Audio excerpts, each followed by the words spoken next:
Abre comigo aí, por favor, no livro do Êxodo, capítulo 3. Olha o versículo 4, o que diz: E vendo o Senhor que se virava para lá a ver, bradou Deus a ele do meio da sarça, e disse: Moisés, Moisés. E ele disse: Eis-me aqui. E disse: Não te chegues para cá, tira os teus sapatos de teus pés, porque o lugar em que tu estás é terra santa. Amém? Vou ler de novo o verso 5. E disse: Não te chegues para cá, tira os teus sapatos de teus pés, porque o lugar em que tu estás é terra santa. Agora eu leio e você repete em seguida. E disse, bem alto, todos juntos. E disse: Não te chegues para cá, tira os teus sapatos de teus pés, porque o lugar em que tu estás é terra santa. Porque o lugar em que tu estás é terra santa. Pastor, que lugar é esse que Deus está chamando de terra santa? Esse lugar é o Monte Sinai, que também é conhecido pelo nome de Horebe. Se você ler o verso primeiro, você vai observar que Deus falou com Moisés no monte Horebe. Horebe e Sinai é o mesmo lugar. E esse monte chamado Sinai, Deus falou: tira teu sapato dos teus pés, porque agora você está entrando em terra santa. Você crê que Deus vai falar conosco nessa noite? Então desocupe as mãos e vamos aplaudir bem forte a palavra do nosso Deus. Aplauda bem forte, mais forte ainda. E enquanto você aplaude, diga: glória ao teu nome, Senhor. Glorificado, bendito e exaltado é o teu nome, ó Deus. Pai querido, Deus amado, a tua palavra vai ser pregada agora. Então eu me esvazio de mim e eu te peço: vem o teu Espírito Santo, tome a boca do pregador, tome os lábios do mensageiro, envia a tua palavra com poder e autoridade, e que a tua palavra, Senhor, uma vez enviada, ela vá e produza resultado para o qual está sendo mandada, em nome de Jesus, amém. Diga amém, Jesus. Pode se sentar, por favor.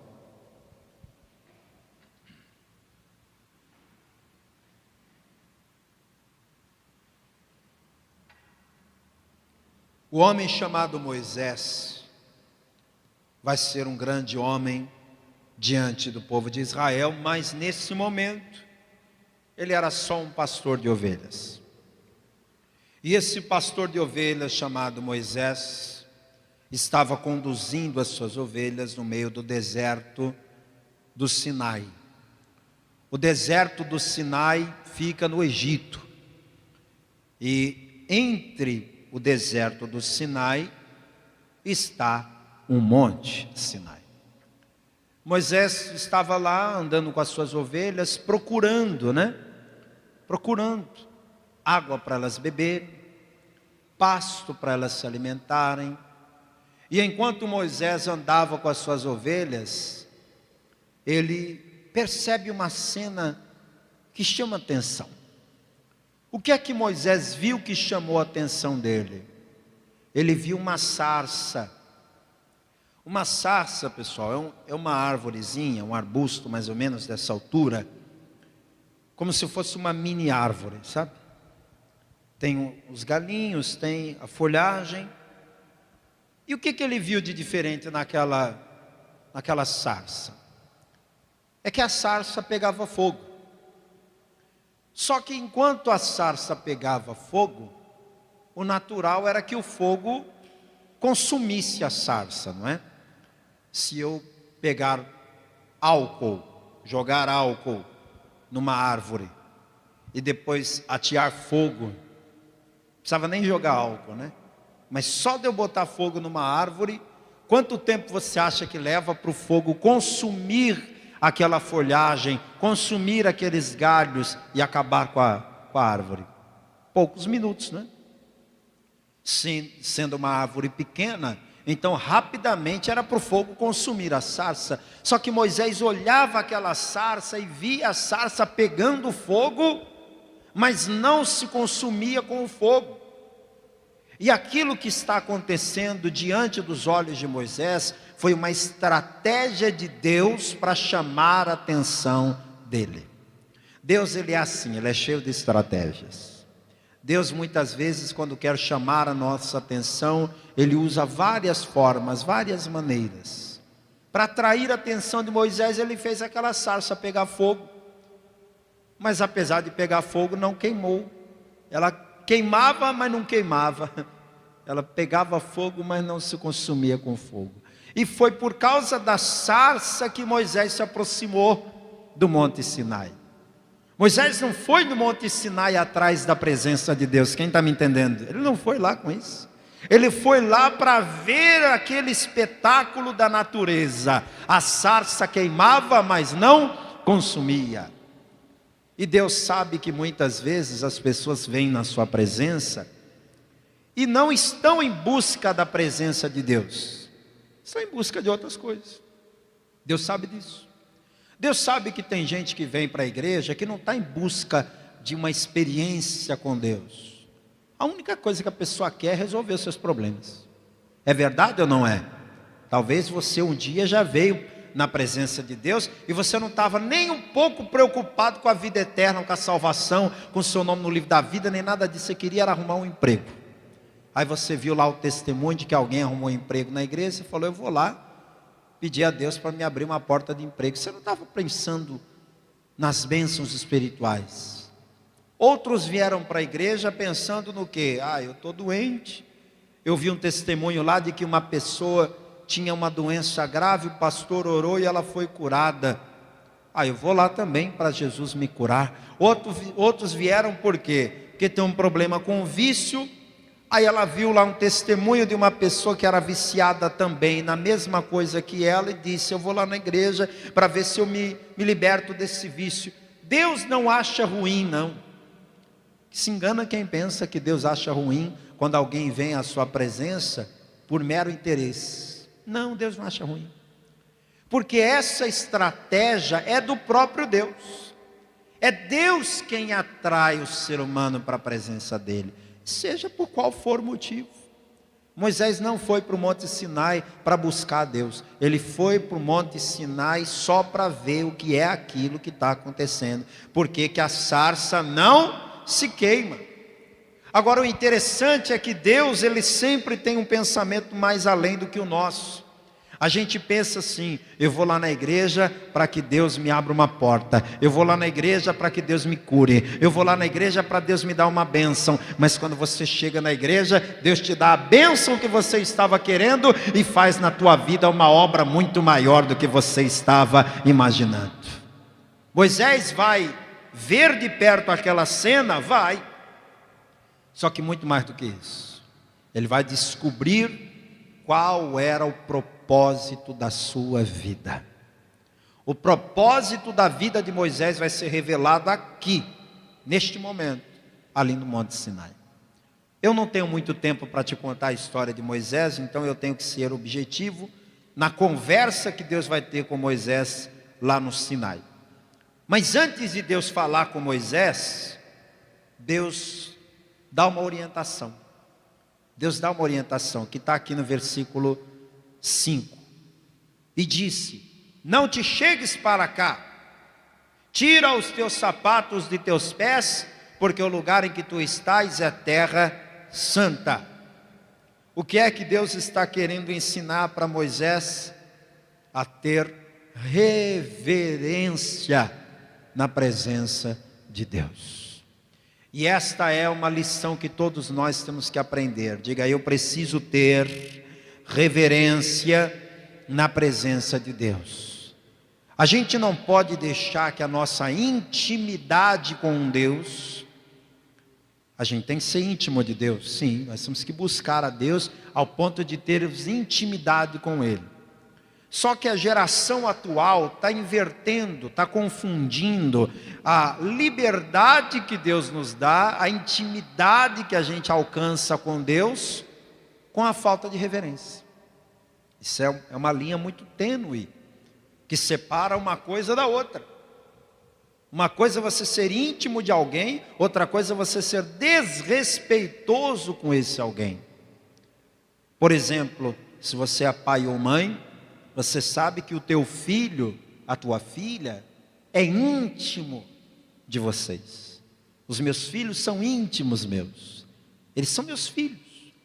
Então, qualquer pessoa que quiser falar comigo, tem um certo protocolo a seguir. Poxa, é o pastor, né? Então eu vou lá, eu vou conversar de uma certa forma, eu vou pedir, eu vou me apresentar. Meu filho não. Meu filho não tem esse protocolo. A minha filha não tem esse protocolo. Porque eles são íntimos meus. Só que apesar de intimidade que eles têm comigo, eles têm que respeitar. Por quê? Porque é íntimo meu? Sim, é meu papai. É meu papai. Só que tem que ter o respeito. Então, da mesma forma que nós aprendemos desde criança, que ainda que tenhamos intimidade, essa intimidade não pode se perder e virar uma falta de reverência, da mesma forma tem que ser com Deus. Você tem que servir a Deus, tem que buscar a face de Deus e se tornar íntimo de Deus. Mas não trate Deus como se fosse teu coleguinha. Não trate Deus como se fosse seu parceiro. Lembre-se sempre, Deus é o Senhor e você é o servo. Deus é o Criador e você é a criatura. Deus é o Pai e você é o Filho. Então a gente sempre tem que ter essa noção. Está cheio de cristãos hoje sem noção nenhuma do que é lidar com Deus. Querem pegar Deus pelo colarinho e dizer: o Senhor vai me dar o que eu estou querendo, hein? E calma, não é assim que funciona. Deus já foi logo dizendo: ei, calma aí, rapaz. Tira a sandália dos teus pés, hein? Você agora está entrando em terra santa. Aí Moisés temeu. Entendeu que ele não estava falando com qualquer um. Aí Deus vai revelar algumas coisas para Moisés. E eu quero ler para você a partir do verso 7. E disse o Senhor: tenho visto atentamente a aflição do meu povo que está no Egito, e tenho ouvido o seu clamor por causa dos seus exatores, porque conheci as suas dores. Portanto desci para livrá-lo da mão dos egípcios, e para fazê-lo subir daquela terra a uma terra boa e larga, a uma terra que mana leite e mel. O que Deus está dizendo para Moisés é muito simples de entender. Ele diz: Moisés, eu te chamei aqui, eu te atraí, eu chamei tua atenção para vir, para que você viesse aqui, para eu te dar a informação de que tudo que está acontecendo com o meu povo, eu tenho visto. E esta notícia que Deus deu para Moisés, ela vale para mim, vale para você também. Tudo aquilo que tem acontecido na sua vida, Deus está vendo. Diga glória a Deus por isso. Quer dizer que você não está sozinho no mundo. Você não está jogado nesse mundo, largado às traças, abandonado, sem ninguém olhando por você. Existe um Deus no céu que não tira os olhos de você aqui na terra, nem um minuto sequer, o tempo todo, todos os dias, onde quer que você vai, os olhos do Senhor estão inclinados na tua direção. Deus falou: Moisés, eu tenho visto, o meu povo está aflito, e eu tenho visto a aflição deles. Aí Deus fala mais ainda: além de ver, eu também tenho ouvido o seu clamor. Quer dizer que quando o povo chorava, gemia, clamava, suplicava: ó Deus de Abraão, ó Deus de Isaac e de Israel, livra-nos. Deus estava ouvindo. O nosso Deus, meu amado e minha amada, não é como os ídolos mudos e surdos, que tem boca mas não falam, que tem olhos mas não veem, que tem ouvidos mas não ouvem. É muito triste saber que tem milhões e milhões de pessoas no Brasil e no mundo todo que colocam toda a sua fé, confiança, esperança em ídolos que nada podem fazer. Que por mais que a pessoa fique horas e horas ajoelhada, beijando aquela imagem e chorando para a imagem, no final daquela devoção toda, a imagem não ouviu uma palavra do que a pessoa disse. Mas nosso Deus é diferente. O nosso Deus, Ele ouve cada palavra, cada gemido. Eu não sei se você já teve algum momento de você ir orar e a angústia estava tanta que as palavras nem saíram da boca. Alguém já orou dessa forma? A palavra de Deus diz que uma mulher chamada Ana, ela estava tão angustiada que ela dobrou os joelhos para orar e os seus lábios se mexiam, mas não saía som nenhum da sua boca. Ela só o cérebro, sabe, dava o comando para falar, a boca até mexia, mas a voz nem saía mais. Deus é tão poderoso que Ele ouve até o gemido da nossa alma, Ele ouve o nosso clamor, Ele ouve a nossa oração. E Ele disse para Moisés lá no Monte Sinai: eu tenho ouvido o clamor do meu povo. E no mesmo versículo, que é o versículo 7, Ele diz: porque conheci as suas dores. Além de ver, além de ouvir, Ele nos conhece. E esse conhecer que a palavra está falando é saber tudo. Quando você diz assim: eu conheço fulano de tal, essa é uma palavra muito profunda, porque conhecer implica em saber muito sobre algo ou sobre alguém. Você só pode dizer que conhece alguém se você tiver um mínimo de convivência com esta pessoa. Hoje em dia nós temos o costume de olhar alguém uma vez só e dizer: ah, fulano, conheço. Você viu uma vez só. Você viu de longe e diz que conhece. Quando Deus fala que conhece, esse conhecer de Deus é saber no íntimo, no profundo, é saber tudo. Deus te conhece melhor do que você mesmo. Deus entende você mais do que você mesmo se entende. Tem hora que nem você sabe o que você está sentindo, mas Deus sabe. Tem hora que nem você entende os teus próprios pensamentos, os teus próprios caminhos, mas Deus conhece tudo, inclusive as dores que você está passando. Ele conhece tudo sobre você, Ele sabe tudo. E aí, depois de dizer para Moisés: eu tenho visto a aflição do meu povo, eu tenho ouvido o seu clamor, eu conheço as suas dores. Aí vem a melhor parte de todas, é quando Deus fala: e é por isso que eu decidi que vou descer do céu para livrar o meu povo. Vamos aplaudir esse Deus maravilhoso. Ele disse: eu vou descer do céu para livrar meu povo. Eu pergunto a você: de que adiantaria esse discurso todo que Deus fez ali no Monte Sinai? Eu tenho visto tudo que eles estão sofrendo, tadinhos, olha, estão sofrendo tanto. Eu tenho visto, eu tenho ouvido quando eles choram, quando eles clamam. Eu tenho ouvido, eu fico ouvindo as orações deles. Eu estou vendo, eu conheço as dores deles. Se depois de dar esse discurso todo, Deus dissesse assim: mas é uma pena, não posso ajudar. Adianta? Não adianta nada, né? Quando alguém diz para você assim: eu estou vendo que você está sofrendo. Eu ouvi o que você falou. Tá, eu conheço, estou sabendo do teu sofrimento, mas não posso te ajudar. Adiantou nada, né? Precisa dizer que te ouviu, que te viu, que está sabendo, se ela não pode te ajudar. De nada adiantaria você servir um Deus que te vê, que te ouve, que te conhece, se Ele não fizesse nada por você. Agora o nosso Deus, Ele não só te vê, não só te ouve, não só te conhece, mas Ele te ama tanto que Ele é capaz de descer do céu para resolver o problema que você está passando. Então Deus vai fazer 4 promessas no Monte Sinai. Eu quero pôr no telão aqui para você memorizar com mais facilidade. Pode apagar aí que o pessoal de casa vai assistir também aí na tela. As 4 promessas de Deus no Monte Sinai. Tome nota, porque essas 4 promessas são para você, são para a tua vida também.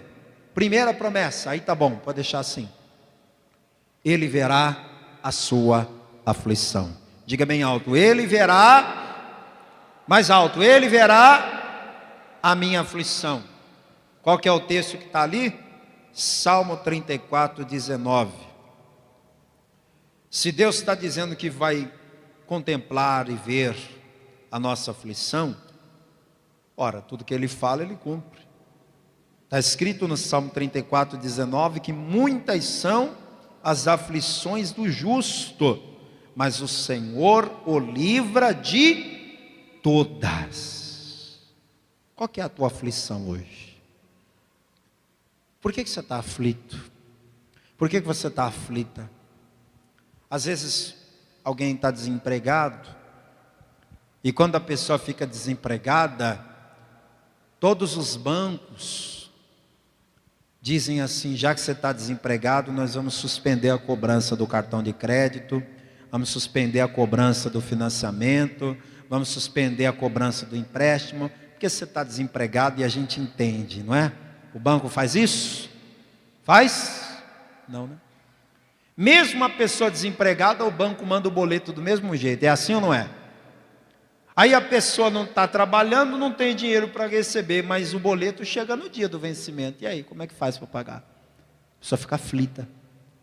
Às vezes a pessoa ela tem que fazer uma consulta no médico, aí ela vai para o exame, vai para a consulta, o médico diz: olha, o que eu estou vendo aqui não é muito bom não.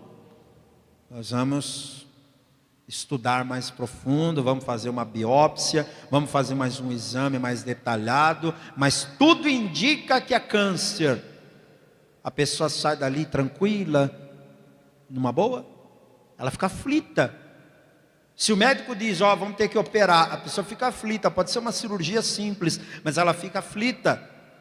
O que é que está afligindo o teu coração? Você pode estar aflito por esses motivos que eu citei, ou por muitos outros motivos, mas o Salmo 34, 19 diz que muitas são as aflições do justo, mas o Senhor o livra de todas. Toda aflição que estava tirando a tua paz, Deus está tirando essa aflição de você agora, e Deus vai te dar alegria na tua alma. A segunda promessa de Deus no Monte Sinai é essa aqui, ó: Ele vai ouvir o seu clamor. Diga: Deus vai ouvir o meu clamor. Jeremias capítulo 33, verso 3. Abre comigo, por favor. Subentende-se o que nesse texto? Se Ele vai ouvir o meu clamor, então eu tenho que clamar. Se eu não estou clamando, Deus não vai ouvir clamor nenhum, porque eu não estou clamando. Então a pergunta que eu te faço é: você tem clamado a Deus? Ou você está simplesmente olhando para o problema que piora a cada dia e dizendo: uma hora a coisa melhora, uma hora a coisa vai mudar? Você tem que parar com esses discursos vazios e começar a clamar a Deus, porque clamar é o que Deus ensina na sua palavra. Jeremias capítulo 33, verso 3 diz: clama a mim e responder-te-ei, e anunciar-te-ei coisas grandes e firmes que não sabes. Quando é que eu vou ter respostas de Deus? Quando eu clamar. Tem gente que está sofrendo à toa, desculpe a minha franqueza, mas tem gente que está sofrendo porque quer. Porque se você clamar a Deus, Deus está prontinho para ouvir o teu clamor e atender a sua petição. Comece a clamar, minha gente. Para de ficar olhando a situação na sua vida e lamentando, e comece a clamar, porque a hora que você clamar, Deus vai ouvir. A terceira promessa lá no Monte Sinai: Ele vai conhecer o seu sofrimento. Diga: Deus não é indiferente ao meu sofrimento. Em outras palavras, Deus não vai fingir que está tudo bem. Deus não vai olhar para você sofrendo e virar o rosto para o outro lado, porque Deus tem tantas outras coisas para se ocupar, não é? Mas Deus não está preocupado se o coral do céu está afinado. Deus não está preocupado se as ruas de ouro estão bem limpinhas lá na Nova Jerusalém. Sabe o que é que preocupa a Deus? Teu problema. É isso que preocupa a Deus. Então, o que é que Deus está realmente interessado em resolver os seus problemas? Até porque Deus não tem problemas. Você sabia que Deus não tem problemas? Alguém aí tem o aplicativo da Bíblia no celular? Quem tem o aplicativo da Bíblia no celular? Eu queria que você fizesse esse teste. Abre o aplicativo da Bíblia no celular e vai lá em pesquisar. O aplicativo da Bíblia no celular tem essa opção de você pesquisar uma palavra. Aí você escreve lá a palavra problema e põe para pesquisar em toda a Bíblia. Sabe o que vai acontecer? Não vai aparecer nada. Está lá, nenhum versículo encontrado. Eu já li a Bíblia algumas vezes e nunca encontrei a palavra problema. Nunca. De Gênesis 1 a Apocalipse 22 não existe a palavra problema. Você quer fazer o teste? Abre o aplicativo da Bíblia no celular, coloca aí a palavra problema e pesquisa. Não tem a palavra problema na Bíblia. Significa que Deus não tem problemas nenhum. Se Deus não tem problemas e eu tenho um monte, Deus não tem problema nenhum e você tem um monte, então vamos dar os nossos problemas para Deus resolver. Quem quer dar os seus problemas para Deus? E quando você entrega teus problemas para Deus, você acha que Deus vai dizer assim: sai fora, vem me arrumar problema não, se vira. Deus entrega, Deus pega esses problemas que você está entregando na mão dele e diz: deixa comigo, pode me dar que eu vou resolver. É esse o teu problema? É uma doença? É uma crise financeira? É um problema no casamento? Qual que é o teu problema? Pode me dar que eu resolvo. Deus pega o teu problema e resolve, porque Ele tem todo o poder. Vamos aplaudir esse Deus maravilhoso. Quarta promessa no Monte Sinai foi essa aqui, ó. Ele vai descer do céu para resolver o seu problema. Toda a igreja fique de pé. Pode acender aí, por favor.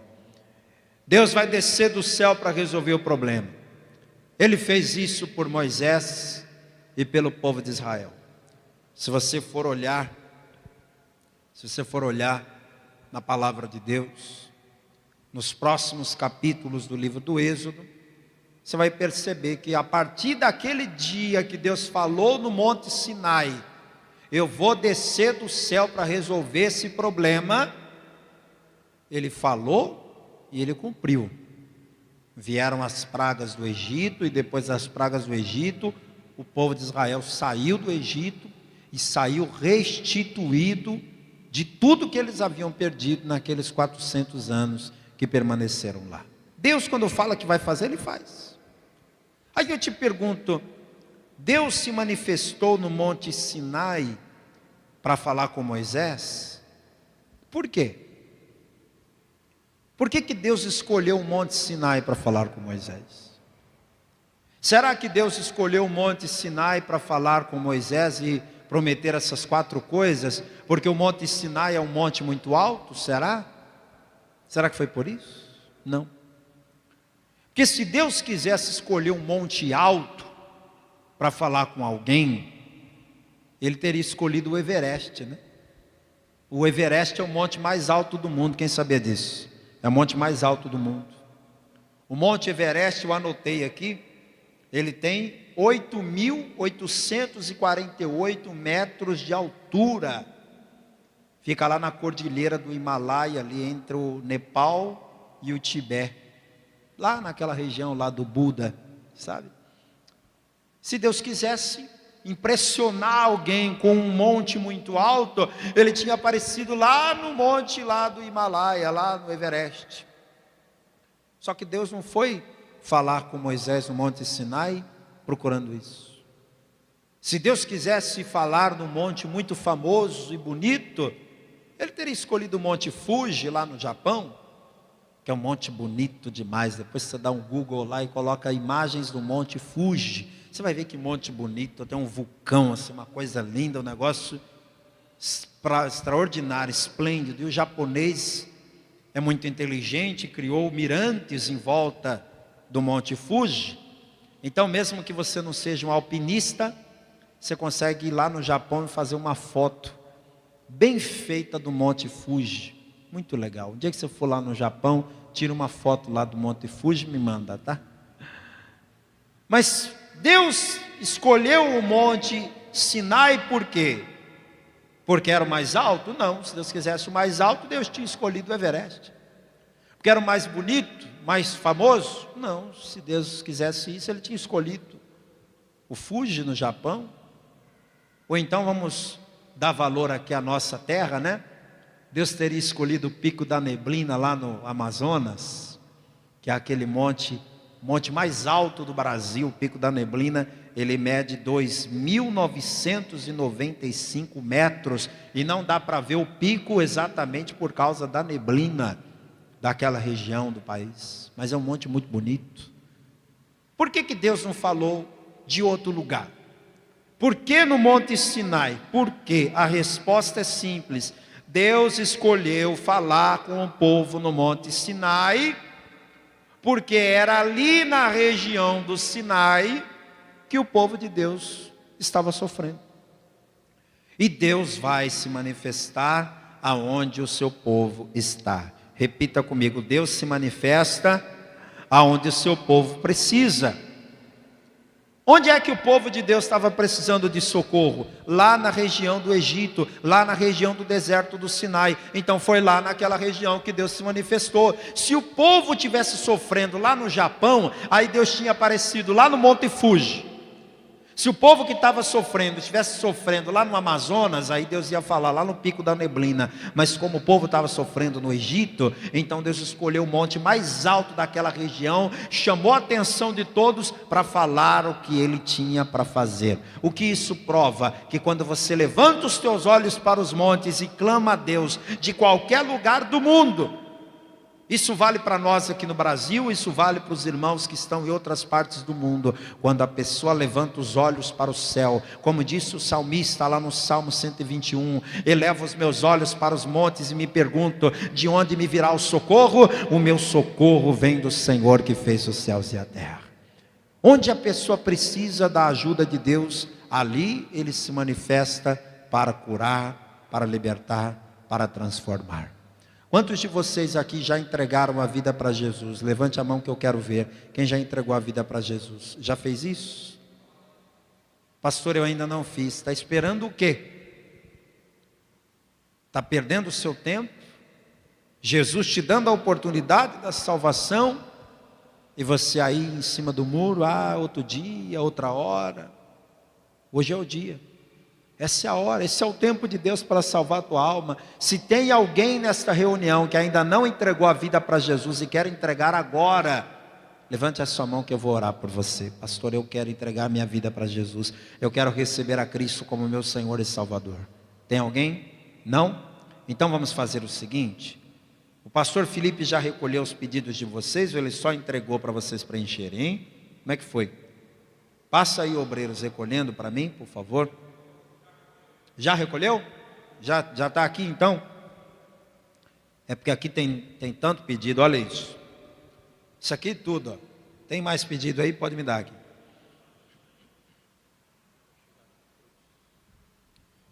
Eu vou dobrar os meus joelhos aqui no altar e vou clamar a Deus por você. Se tem mais pedido, pega lá e traz aqui que eu vou orar. Espalha aqui para mim, Walter, por favor. E eu quero que a igreja coloque a mão assim sobre o coração. E é para clamar, viu, Pires? É para clamar, tá? Não é para ficar com medo, não. Não é para ficar com vergonha, não. Porque você está na presença do Senhor. Na presença do Senhor você tem liberdade para clamar. Então coloque a mão sobre o teu coração e ore dizendo assim: meu Deus e meu Pai, neste momento eu clamo ao Senhor, assim como o povo de Israel clamou, e eu creio que o Senhor vai ouvir e atender ao meu clamor, a minha petição. Comece a clamar agora, igreja, vai por tua conta, fale com Deus e clama em voz alta. O que é que você precisa que Deus faça?